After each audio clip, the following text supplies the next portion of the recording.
sa panahon ng latest news. Daron sa tuloy niya Pag-asa Mactan, pinagi ni Sir Mark Gales. Sir Mark, may butag. May buntas na yan. Gusto mga sinuli ko din now. May sa plate traffic sa pinutang sa panahon. Karong at lawa. So 3 a.m. ato ang ginamonitor ng low coastal area. Ana diha sa West Philippine Sea. Around 255 kilometers.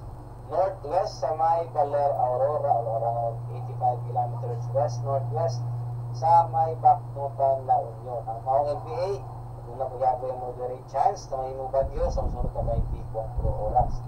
And sa karoon, yung LPA, nag-biyaw, hatak ng lainas aning southwest monsoon ng hawagat na currently nag-aapekto at pauwan sa takong bahin sa Luzon, sa Kabsayaan, naman sa Mindanao. And karong adlaw diri sa Visayas, dahil na makasinabi sa matag-umong na kalangkag, ang langay mga pag-uwan, nagkaroon kirap lumikan sa habagat. Para sa kaimang sa hangin o sa kadagatan diri sa Kabsayaan, doon na bigyan mo tayo masinabi na kasarangan na paguro sa hangin nga gikan sa kasadpan ito na sa habagat na kasadpan diri sa kadagatan. Doon na kasarangan ito na sa paguro na kaimpang. Dahil sa Cebu ito ang kadagatan, doon ay kaog na mas Unidos sa buntag o muhunas unyang alas 4:44 sa hapon. Temperatura ng adlaw, malasugod gikan 25 na sa 31 degrees Celsius.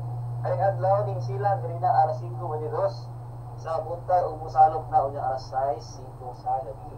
Diri Standard Time alas 5:05 na sa kabuntag. Ug mao na to ang latest na update diri sa buhatan sa DOS Pag-asa Mactan. Si Mark Gales may buntag o daghang salamat. Salamat kayo Sir Mark, may butag sa Pag-asa Mactan. Okay, good morning. Inyo gagabate natong dagan sa kahintang sa panahon pinagi Mga pamukaw, kubantang Cobra in ang atong action. weather specialistikan sa Pag-asa Mactan. Mga Niring adlaw ng Lunes sa maybe bulan sa Hulyo 2026 kahintang sa panahon ng ang atong latest dagan news. sa Balita kahintang gikan sa sa panahon. TV stations. May Adlaw pamukaw, kubantang Cobra in action.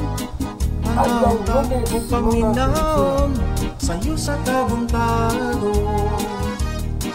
Salamat kayo ni Sir Mark Gales sa atong weather specialistikan sa Pag-asa Mactan. Bayong buntag na natong panahon. Mutambong o magamputa.